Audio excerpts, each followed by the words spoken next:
Bismillahirrahmanirrahiim. Subax wanaagsan. Qodobada wararka warbaahinta isha wararka idiin hayso waxaa ka mid ah Ra'iisul Wasaaraha Soomaaliya Xasan Cali Kheyre oo maanta ku wajahan magaalada Caabudwaaq ee gobolka Galgaduud.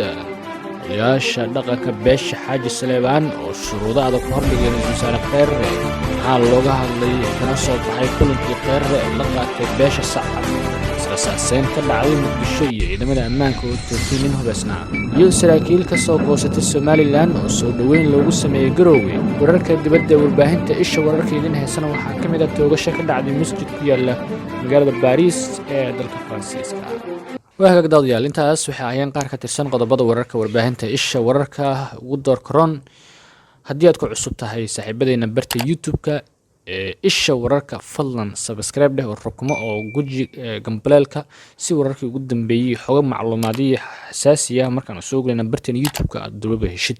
Waaga markana ku soo dhawaada daawadayaal warkii oo dhan. Aan ku bilowno. Ra'iisul Wasaaraha Soomaaliya Xasan Cali Kheyre oo ku sugnaa deegaanada Galmudug dhowrkii cisho ee la soo dhaafay ayaa maanta oo Jimco ah waxaa lagu wadaa inuu gaaro magaalada Caabudwaaq ee gobolka Galgaduud. Safarka Ra'iisul Wasaaraha ee Galmudug waxa uu ku bilaabay magaalada Dhuusamareeb ee gobolka Galgaduud, halkaas oo xarun u ah ururka Ahlusunna wal Jameeca. Waxaa kadib uu gudbay deegaanka Gudulebe isagoo u sii gudbay magaalada Cadaado ee gobolka Galgaduud, halkaas oo kulamo kula qaatay qaybaha kala duwan ee bulshada. Madaxweynaha Galmudug Axmed Ducaale Geelle Xaaf, xubno ka tirsan labada gole ee baarlamaanka Soomaaliya iyo xubno wasiir ah oo xukuumaddiisa ka tirsan. Dhinaca kale, Ra'iisul Wasaaraha Soomaaliya ayaa maanta waxaa wararku ay sheegayaan inuu ku wajahan yahay magaalada Cadaado ee waqooyiga gobolka Galgaduud. Wafdi hordhaca Ra'iisul Wasaaraha Soomaaliya Xasan Cali Kheyre ayaa shalay gelinkii dambe gaaray magaalada Caabudwaaq ee gobolka Galgaduud. Ra'iisul Wasaaraha Soomaaliya ayaa lagu wadaa inuu kulamo kala duwan la yeesho qaybaha kala duwan ee bulshada maamulka Galmudug, isla markaana uu kala hadlo dhismaha Galmudug meesan. Wuxuu hore u tagay magaalooyinka Cadaado iyo Dhuusamareeb oo kulamo kala duwan uu kula yeeshay waxgaradka magaalooyinkaas. Waxaa safarkiisa sidoo kale lagu wadaa in magaalooyin kale uu ku tago oo uu wada hadallo dhinacyada qabaa'ilka ah ee dega Galmudug uu kala hadlo sidii xal waara loogu heli lahaa arrinta ee Galmudug. Dhinaca kalena beesha reer Xaaji Saleebaan ayaa waxaa la sheegay in shuruudo adag ay hordhigtay Ra'iisul Wasaaraha Soomaaliya Xasan Cali Kheyre, iyadoo loolanka u dhexeeya dowladda federaalka ee Soomaaliya iyo madaxweynaha dowlad goboleedka Galmudug Axmed Ducaale Geelle Xaaf uu muuqday inuu soo dhamaaday. Ayaa waxaa hadda bilowday loolan cusub oo laga yaabo inuu ka sii adkaado kii hore. Arrintaas ayaa ah mid laba waji leh oo qayb ay u dhaxayso Ahlusunna iyo Xaaf, halka qaybta labaadna ay u dhaxayso siyaasiyiin iyo xildhibaano ka soo jeeda labada magaalo ee kala ah Cadaado iyo Dhuusamareeb. Waxaa soo dhamaaday kulan gelinkii dambe ee xalay gaaray ilaa shalay socday oo Kheyre iyo odayaasha dhaqanka ee degmada Cadaado dhex maray, taasoo looga hadlay ayaha Galmudug. Xasan Cali Kheyre oo kulamada wada tashiga isugu yeeray hoggaanka dhaqanka ayaa u sheegay muhiimadda ay u leeyihiin dhamaystirka hanaanka lagu taabagelinayo Galmudug midaysan oo qayb ka noqota horumarka. Sida ay xogta ku helayso shabakadda isha wararka, odayaasha ayaa waxay Kheyre u gudbiyeen talooyin ku aadan dhismaha maamulka Galmudug, wuxuuna Kheyre u sheegay inuu talooyinkooda maqlay uuna u gudbin doono madaxda ugu sareysa ee dalka. Odayaasha deegaanka Cadaado ayaa Ra'iisul Wasaaraha Soomaaliya hordhigay ilaa 4 qodob oo xasaasi ah oo ay sheegeen inay dowladda ka rabeen fulinteeda. Qodobadaas waxaa sida wararku ay sheegayaan ka mid ahaa 1. Hirgelinta in Cadaado tahay xarunta baarlamaanka dowlad goboleedka Galmudug, go'aankaas oo horey uga dhawaaqay madaxweynaha dowladda federaalka ee Soomaaliya Maxamed Cabdullaahi Farmaajo. 2. In dowladdu fuliso mashruucyadii madaxweyne Farmaajo uu ka dhagax dhigay gudaha iyo deegaanada hoostaga magaalada Cadaado. 3. In si cadaalad ah loo maro hab dhismeedka maamulka Galmudug, isla markaana habka xulidda xildhibaanada lagu saleeyo awood qaybsiga beelaha deegaanada Galmudug. 4. In doorashada tan ka horeysa ee soo socota ay dadka reer Cadaado xaq u leeyihiin xilka madaxweynaha Galmudug laguna tixgeliyo. 4taas qodob ayaa waxa wararku ay sheegayaan inay ahaayeen qodobada ay hordhigeen odayaasha iyo waxgaradka magaalada Cadaado Ra'iisul Wasaaraha Soomaaliya Xasan Cali Kheyre. Xasan Cali Kheyre ayaa xalay Cadaado kula kulmay xubno ay ka mid yihiin gudoomiye ku-xigeenkii koowaad ee aqalka sare Senator Abshir Buqaari, xildhibaan Cabdiraxmaan Odowaa, xildhibaan Saabir Shoori. Sidoo kale waxaa kulanka qayb ka ahaa wasiirka howlaha guud ee xukuumadda federaalka ee Soomaaliya Qoor iyo xildhibaan Abdi Doonyare oo labadaba taabacsan xukuumadda. sida aan xogta ku helnay waxyaabaha uu kala hadlay waxaa ka mid ahaa magaaladii la isku raaci lahaa inay doorashada martigeliso, hase yeeshee wax is-afgarad ah lagama gaarin arrintaas. isla wararka galmudug ayaan daawadayaal ku guda jirnay xogaha iyo macluumaadka aanu ka helino. xasan cali kheyre ayaa dhinaca kale waxa uu kulan dheer la qaatay waxgaradka, odayaasha iyo qaar ka mid ah xildhibaanada beesha sacad oo wada jira.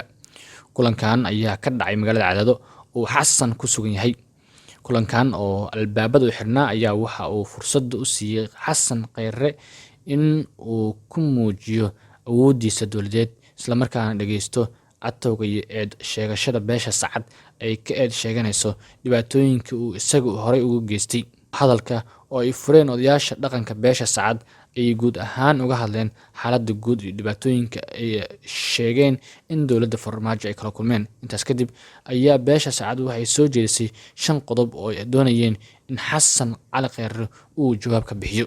beesha sacad ilaa iyo xilliga la doortay kursiga madaxweynaha si nabad ah uguma fariisan, waxaana ku socday dagaal dhinacyo badan uga imaanayay, haba ugu dambeeyo kii xaaf looga soo ceeriyey magaalada Dhuusamareeb. sidaa daraadeed doorashada madaxweynaha soo socda waa in la siiyaa beesha sacad.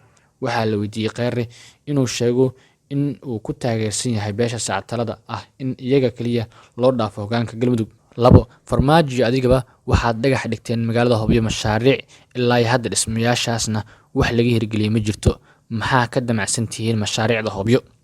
arrinta kale ee la weydiiyey waxaa ka mid ahayd galmudug waxay u baahan tahay dib u heshiisiin si loo helo meel xor ah oo ay dadka ku heshiin karaan. waa in dib u heshiisiinta iyo doorashadaba lagu qabtaa magaalada Cadaado. ma taageersan tahay fikirkaas?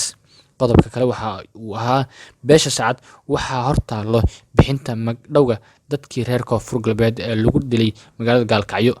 waxaa laga codsanayaa dowladda federaalka ee Soomaaliya inay qayb ka bixiso lacagta magdhowga ah. qodobka ugu dambeeya ayaa ah oday xaaf oo soo halgamay haddii uu iska baxayo waa in si buuxda loo soo gootiyo oo isaga oo sharaf leh baxaa. maxaad ugu talagashay? intaas kadib wararku waxay sheegayaan in uu ra'iisul wasaaraha Soomaaliya muddo 35 daqiiqo ah uu ammaan kala duldhacay waxgaradkii iyo qaybaha kala duwanaa ee beesha sacad ee kulankaas ka qayb galay, isaga oo ku tilmaamay inay yihiin dad keenay gobonnimada iyo qarnimada Soomaaliya.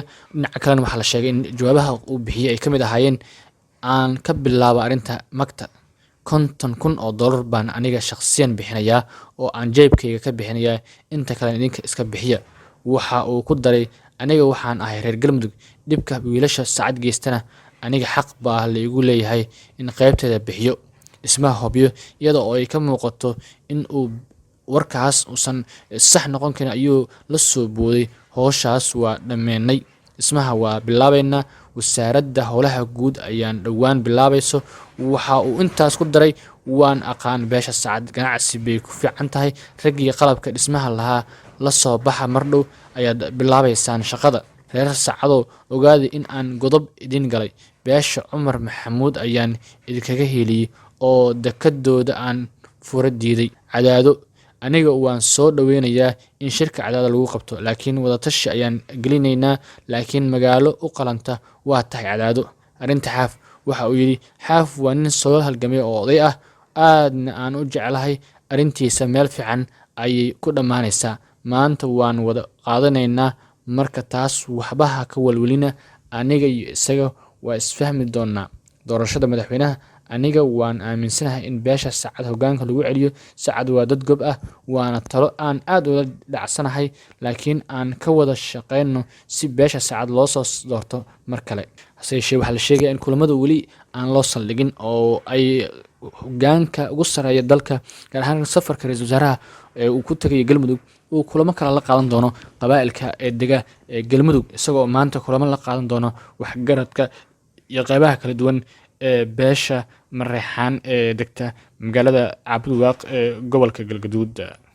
Israa'iil ayaa xalay ka dhacday Muqdisho iyadoo dhinaca kale ciidamada ammaanka ay toogteen nin hubeysnaa.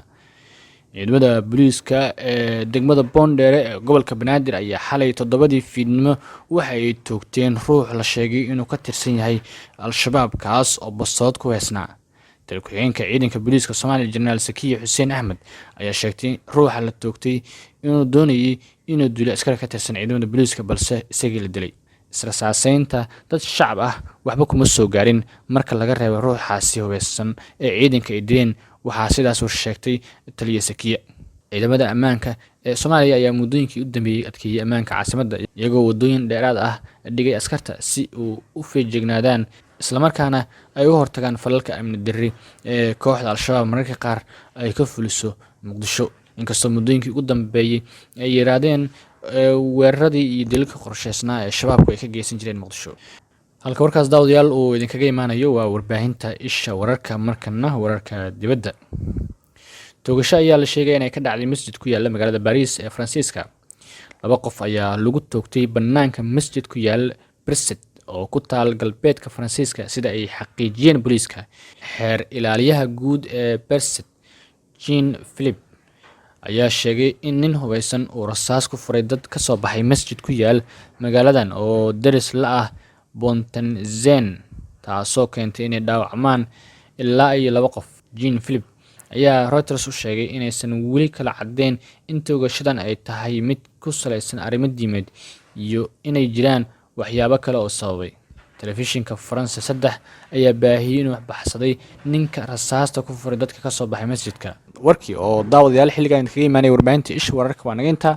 warkan warka xiga inta dib u kulmi doono sidaas iyo nabadgelyo.